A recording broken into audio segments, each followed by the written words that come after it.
ओम शांति। 29 अगस्त 2024 के ईश्वरीय महावाक्य पहले सुनते हैं मुरली के मुख्य पॉइंट्स।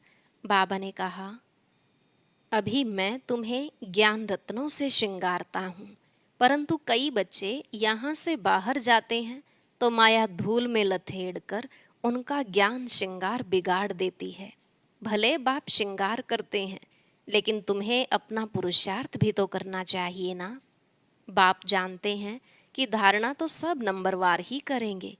अभी तक कई बच्चे मुख से ऐसा बोलते हैं जैसे जंगली, श्रृंगार जैसे हुआ ही नहीं, सब भूल जाते हैं। बाबा ने कहा, यह है सच्ची कमाई 21 जन्मों के लिए। इस पढ़ाई बिगर भविष्य पद मिल नहीं सकता। यह अविनाशी कमाई तुम्हारे साथ चलेगी। जबकि मनुष्य मरते हैं तो खाली हाथ जाते हैं और तुम्हारे हाथ भरतू जाएंगे। ज्ञान तो इतना सहज है जो भले किसी के हाथ पैर या आंखें भी ना हो तो भी समझ सकते हैं, क्योंकि यह ज्ञान आत्मा के लिए है, न कि शरीर के लिए। लास्ट में बाबा ने कहा, मैं तुम सबको जगत का मालिक बनाने का रास्ता बताता हूँ, हेल्थ वेल्थ और हैप्पीनेस देता हूँ, तो फिर मांगने की क्या दरकार।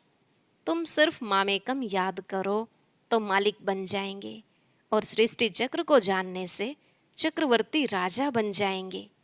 अब सुनते हैं महावाक्यों को विस्तार से। बाबा ने कहा, मीठे बच्चे, तुम यहाँ पढ़ाई पढ़ने के लिए आए हो। तुम्हें आंख बंद करने की दरकार नहीं, पढ़ाई आंख खोलकर पढ़ी जाती है। प्रश्न, भक्ति मार्ग में कौन सी आदत भक्तों में होती है जो अब तुम बच्चों में नहीं होनी चाहिए? उत्तर, भक्ति में किसी भी देवता की मूर्ति के आगे जाकर कुछ न कुछ मांगते रहते हैं। उन्होंने मांगने की ही आदत पड़ जाती है। लक्ष्मी के आगे जाएंगे तो धन मांगेंगे, लेकिन मिलता कुछ नहीं। अब तुम बच्चों में यह आदत नहीं। तुम तो बाप के वर्षे के अधिकारी हो। तुम सच्चे विचित्र बाप को देखते रहो, इसमें ही तुम्हारी सच्ची कमाई है। ओम शांति। रूहानी बाप बैठ रूहानी बच्चों को समझाते हैं, यह पाठशाला है, परंतु यहाँ कोई चित्र अर्थात देहधारी को नहीं देखना है। यहाँ देखते भी बुद्धि उस तरफ जानी चाहिए जिसको कोई चित्र नहीं है। स्कूल में बच्चों का अटेंशन हमेशा टीचर में रहता है, क्योंकि वह पढ़ाते हैं तो ज़रूर उनका सुनना है, फिर रिस्पॉन्ड करना है। टीचर प्रश्न पूछेगा तो इशारा करेंगे ना, मैं बताता हूँ। यहाँ यह है विचित्र स्कूल, क्योंकि विचित्र पढ़ाई है जिसका कोई चित्र नहीं है। तो पढ़ाई में आंखें खोलकर बैठना चाहिए ना। स्कूल में टीचर के सामने कभी आंखें बंद करके बैठते हैं क्या? भक्ति मार्ग में हिरे हुए हैं, आंखें बंद कर माला जपना आदि। साधु लोग भी आंखें बंद करके बैठते हैं। वह तो स्त्री को देखते भी नहीं हैं कि कहाँ मन चलायमान न हो जाए। परंतु आजकल जमाना है तमो प्रधान। बाप तुम बच्चों को समझाते हैं, यहाँ तुम भल देखते हो शरीर को, परंतु बुद्धि उस विचित्र को याद करने में रहती है। ऐसा कोई साधु संत नहीं होगा जो शरीर को देखते याद उस विचित्र को करे। तुम जानते हो, इस रथ में वह बाबा हमको पढ़ाते हैं। वह बोलते हैं, करती तो सब कुछ आत्मा ही है, शरीर तो कुछ भी नहीं करता, आत्मा सुनती है। रूहानी ज्ञान व जिस्मानी ज्ञान सुनती सुनाती आत्मा ही है। आत्मा जिस्मानी टीचर बनती है। शरीर द्वारा जिस्मानी पढ़ाई पढ़ते हैं, वह भी आत्मा ही पढ़ती है। संस्कार अच्छे व बुरे आत्मा ही धारण करती है। शरीर तो राख हो जाता है। यह भी कोई मनुष्य नहीं जानते। उन्हों को देह अभिमान रहता है, मैं फलाना हूँ, मैं प्राइम मिनिस्टर हूँ। ऐसे नहीं कहेंगे कि हम आत्मा ने यह प्राइम मिनिस्टर का शरीर लिया है। यह भी तुम समझते हो, सब कुछ आत्मा ही करती है। आत्मा अविनाशी है। शरीर सिर्फ यहाँ पार्ट बजाने के लिए मिला है। इसमें अगर आत्मा न होती तो शरीर कुछ कर न सके। आत्मा शरीर से निकल जाती तो जैसे एक लौथ पड़ा रहता है। आत्मा को इन आँखों से देख नहीं सकते, वह तो सूक्ष्म है ना। तो बाप कहते हैं, बुद्धि से बाप को याद करो। तुमको भी बुद्धि में है, हमको शिव बाबा पढ़ाते हैं इन द्वारा। यह भी सूक्ष्म समझने की बातें हैं। कई तो अच्छी रीति समझते हैं, कई तो जरा भी नहीं समझते। है भी सिर्फ यह बात, अल्फ माना भगवान बाबा। सिर्फ भगवान व ईश्वर कहने से वह बाप का संबंध नहीं रहता है। इस समय सब पत्थर बुद्धि हैं, क्योंकि रचयिता बाप और रचना के आदि मध्य अंत को नहीं जानते हैं। यह वर्ल्ड की हिस्ट्री ज्योग्राफी रिपीट होती रहती है। अभी संगम युग है, यह किसको पता नहीं है। तुम समझते हो आगे हम भी नहीं जानते थे। बाबा अभी तुम्हें यहाँ ज्ञान से श्रृंगारते हैं, फिर यहाँ से बाहर जाते हो तो माया धूल में लथेड़ ज्ञान श्रृंगार बिगाड़ देती है। बाप श्रृंगार तो करते हैं, परंतु अपना पुरुषार्थ भी करना चाहिए। कई बच्चे मुख से ऐसा बोलते हैं जैसे जंगली, श्रृंगार जैसे कि हुआ ही नहीं है, सब कुछ भूल जाते हैं। लास्ट नंबर में जो स्टूडेंट बैठे रहते हैं उनकी पढ़ाई में इतने दिल नहीं लगती है। हाँ, फैक्ट्री आदि में सर्विस कर साहूकार बन जाते हैं, पढ़ा हुआ कुछ नहीं। यह तो बहुत उच्च पढ़ाई है। पढ़ाई बिगर तो भविष्य पद मिल नहीं सकता है। यहाँ तुमको फैक्ट्री आदि में बैठकर कोई काम नहीं करना है जिससे धनवान बनना है। यह तो सब कुछ खलास होना है। साथ में चलेगी सिर्फ अविनाशी कमाई। तुमको मालूम है मनुष्य मरते हैं तो खाली हाथ जाते हैं, साथ में कुछ भी ले नहीं जाएंगे। तुम्हारे हाथ भरतू जाएंगे। इसको कहा जाता है सच्ची कमाई। यह सच्ची कमाई तुम्हारी होती है 21 जन्मों के लिए। बेहद का बाप ही सच्ची कमाई कराते हैं। तुम बच्चे देखते हो इस चित्र को, परंतु याद करते हो विचित्र बाप को, क्योंकि तुम भी आत्मा हो तो आत्मा अपने बाप को ही देखती है, उनसे पढ़ती है। आत्मा को और परमात्मा को तुम देखते नहीं हो, परंतु बुद्धि से जानते हो। हम आत्मा अविनाशी हैं, यह शरीर विनाशी है। यह बाप भी भल सामने तुम बच्चों को देखते हैं, परंतु बुद्धि में है कि आत्माओं को समझाते हैं। अभी बाप तुम बच्चों को जो सिखलाते हैं वह सच ही सच है, इसमें झूठ की रत्ती नहीं। तुम सचखंड के मालिक बनते हो। यह है झूठ खंड। झूठ खंड है कलयुग, सचखंड है सतयुग। रात दिन का फर्क है। सतयुग में दुख की बात होती नहीं, नाम ही है सुख धाम। उस सुख धाम का मालिक तो बेहद का बाप ही बनाएंगे। उनका कोई चित्र नहीं और सबके चित्र हैं। उनकी आत्मा का नाम फिरता है क्या? उनका नाम ही है शिव, और सबको आत्मा ही आत्मा कहते, बाकी शरीर का नाम पड़ता है। शिवलिंग है निराकार, ज्ञान का सागर, शांति का सागर। यह शिव की महिमा है। वह बाप भी है तो बाप से जरूर वर्षा मिलना है। रचना को रचना से वर्षा नहीं मिलता। वर्षा रचयिता देंगे अपने बच्चों को। अपने बच्चे होते भाई के बच्चों को वर्षा देंगे क्या? यह भी बेहद का बाप अपने बेहद के बच्चों को वर्षा देते हैं। यह पढ़ाई है ना। जैसे पढ़ाई से मनुष्य बैरिस्टर आदि बनते हैं, पढ़ाने वाले से और पढ़ाई से योग रहता है। यह तो पढ़ाने वाला है विचित्र। तुम भी आत्माएं विचित्र हो। बाप कहते हैं मैं आत्माओं को पढ़ाता हूँ। तुम भी समझो हमको बाप पढ़ाते हैं। एक ही बार बाप आकर पढ़ाते हैं। पढ़ती तो आत्मा है ना। सुख दुख आत्मा भोगती है, परंतु शरीर द्वारा। आत्मा निकल जाए तो फिर भल शरीर को कितना भी मारो, जैसे मिट्टी को मारते हो। तो बाप बार बार समझाते हैं, अपने को आत्मा समझ, बाप को याद करो। यह तो बाबा जानते हैं, नंबरवार धारणा करते हैं। कोई तो बिल्कुल जैसे बुद्धू हैं, कुछ नहीं समझते। ज्ञान तो बड़ा सहज है, अंधा लूला लंगड़ा भी समझ सकते हैं, क्योंकि यह तो आत्मा को समझाया जाता है ना।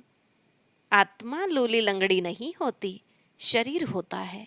बाप कितना अच्छी रीति बैठ समझाते हैं, परंतु भक्ति मार्ग की आदत आंख बंद करके बैठने की पड़ी हुई है। तो यहाँ भी आंखें बंद कर बैठते हैं जैसे मतवाले। बाप कहते हैं, आंखें बंद न करो, सामने देखते हुए भी बुद्धि से बाप को याद करो, तभी विकर्म विनाश होंगे। कितना सहज है। फिर भी कहते, बाबा हम याद नहीं कर सकते हैं। अरे लौकिक बाप जिससे हद का वर्षा मिलता है, उनको तो मरने तक भी याद करते। यह तो सब आत्माओं का बेहद का बाप है, उनको तुम याद नहीं कर सकते हो। जिस बाप को बुलाते भी हैं, ओ गॉड फादर गाइड में, वास्तव में यह कहना भी रोंग है। बाप सिर्फ एक का तो गाइड नहीं है, वह तो बेहद का गाइड है। एक को थोड़े ही लिबरेट करेंगे। बाप कहते हैं, मैं सबकी आकर सदगति करता हूँ। मैं आया ही हूँ सबको शांति धाम भेज देने। यहाँ मांगने की दरकार नहीं। बेहद का बाप है ना, वह तो हद में आकर मी करते रहते हैं। हे परमात्मा मुझे सुख दो, दुख मिटाओ, हम पापी नीच हैं, आप रहम करो। बाप कहते हैं, मैं बेहद की पुरानी सृष्टि को नया बनाने आया हूँ। नई सृष्टि में देवता रहते हैं। मैं हर 5000 वर्ष बाद आता हूँ, जबकि तुम पूरे पतित बन जाते हो। यह है ही आसुरी संप्रदाय। सतगुरु तो एक ही है, सच बोलने वाला। वही बाप भी है, टीचर भी है, सतगुरु भी है। बाप कहते हैं, यह माताएं ही स्वर्ग का द्वार खोलने वाली हैं। लिखा हुआ भी है, गेटवे टू हेवन। परंतु यह भी मनुष्य समझ थोड़े ही सकते हैं। नर्क में पड़े हैं ना, तब तो बुलाते हैं। अब बाबा तुमको स्वर्ग में जाने का रास्ता बताते हैं। बाप कहते हैं, मैं आता ही हूँ पतितों को पावन बनाने और वापस ले जाने। अब अपने को आत्मा समझ, बाप को याद करो, तो तुम्हारे पाप कट जाएंगे। सबको एक ही बात सुनाओ कि बाप कहते हैं, माया जीत जगत जीत बनो। मैं तुम सबको जगत का मालिक बनाने का रास्ता बताता हूँ। फिर लक्ष्मी की दीपमाला पर पूजा करते हैं, उनसे धन मांगते हैं। ऐसे नहीं कहते हेल्थ अच्छी करो, आयु बड़ी करो। तुम तो बाप से वर्षा लेते हो, आयु कितनी बड़ी हो जाती है। अभी हेल्थ वेल्थ हैप्पीनेस सब दे देते हैं। वह तो लक्ष्मी से सिर्फ ठिकरियाँ मांगते हैं, वह भी मिलती थोड़ी ही हैं। यह एक आदत पड़ गई है। देवताओं के आगे जाएंगे भीख मांगने, यहाँ तो तुमको बाप से कुछ भी मांगना नहीं है। तुमको तो बाप कहते हैं, मामेकम याद करने से मालिक बन जाएंगे, और सृष्टि चक्र को जानने से चक्रवर्ती राजा बन जाएंगे। दैवी गुण भी धारण करने हैं, इसमें कुछ बोलने की दरकार नहीं रहती, जबकि बाप से स्वर्ग का वर्षा मिलता है। अभी तुम इनकी पूजा करेंगे क्या? तुम जानते हो हम खुद ही यह बनते हैं, फिर इन 5 तत्वों की क्या पूजा करेंगे? हमको विश्व की बादशाही मिलती है, तो यह क्या करेंगे? अभी तुम मंदिर आदि में नहीं जाएंगे। बाप कहते हैं, यह सब भक्ति मार्ग की सामग्री है। ज्ञान में तो है एक अक्षर, मामेकम याद करो। बस याद से तुम्हारे पाप कट जाएंगे, सतो प्रधान बन जाएंगे। तुम ही सर्वगुण संपन्न थे, फिर बनना पड़े। यह भी समझते नहीं, पत्थर बुद्धियों से बाप को कितना माथा मारना पड़ता है। यह निश्चय होना चाहिए। यह बातें कोई भी साधु संतादि बता न सके, सिवाय एक बाप के। यह कोई ईश्वर थोड़ी ही है, यह तो बहुत जन्मों के अंत में है। मैं प्रवेश ही उनमें करता हूँ जिसने पूरे 84 जन्म लिए हैं।